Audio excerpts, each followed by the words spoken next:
600 కోట్ల రూపాయల వ్యయంతో కేవలం 31 నెలల్లోనే నిర్ణీత గడువు కంటే 5 నెలల ముందుగానే ఈ విమానాశ్రయం పూర్తయింది.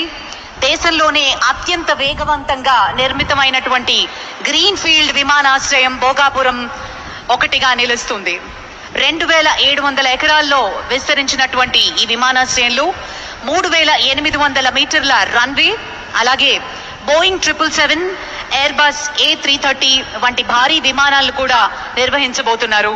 టెర్మినల్లో అత్యాధునిక సాంకేతికత, కాంటాక్ట్ బోర్డింగ్, అలాగే బ్రిడ్జెస్, సెల్ఫ్ బ్యాగేజ్ డ్రాప్ మరియు smart surveillance, integrated control centre వంటి సదుపాయాలని కూడా ఉన్నాయి. మరి ఏటా 6 మిలియన్ ప్రయాణికులు సేవలు అందించడానికి రూపొందించబడినటువంటి విమానాశ్రయం భవిష్యత్తులో 40 మిలియన్ల వరకు విస్తరించే సామర్థ్యంతో నిర్మించడం జరిగింది. 25,000 టన్నుల సామర్థ్యం గల కార్గో టెర్మినల్, కోల్డ్ చైన్ మరియు ఇతర సదుపాయాలతోటి ఆధునికంగా రూపొందించబడింది. సముద్ర ఉత్పత్తులు, ఎగుమతులు వీటన్నిటికీ కూడా ఊతమందిస్తూ విశాఖపట్నం పోర్టుతో అనుసంధానం ద్వారా భోగాపురం తూర్పు తీరంలో ఒక ప్రధాన లాజిస్టిక్ హబ్ గా కూడా రూపొందించబడుతోంది.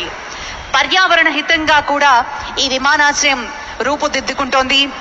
లీడ్ ప్లాటినం ప్రమాణాలతో పౌర విద్యుత్, అలాగే రీసైకిల్ నీటి వినియోగం ద్వారా 30% వరకు నీటి అవసరాలను తీరుస్తూ విశాఖపట్నం, విజయనగరం, శ్రీకాకుళం జిల్లాల్లో ప్రజలకు ఇది కేవలం విమానాశ్రయం మాత్రమే కాదు, అభివృద్ధికి ద్వారంగా ఈ రోజు నుంచి సేవలు అందించబోతున్నారు.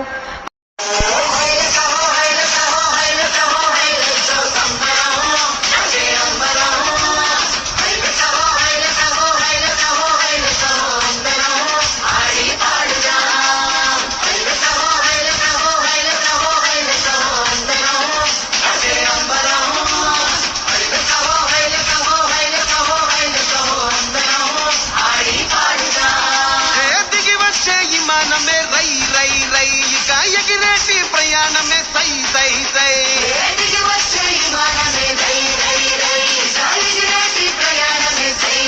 సై ఉత్తరాంధ్రకే రెక్కలొచ్చే రై రై రై ఇక చుక్కలనే తాకి వచ్చే సై సై సై.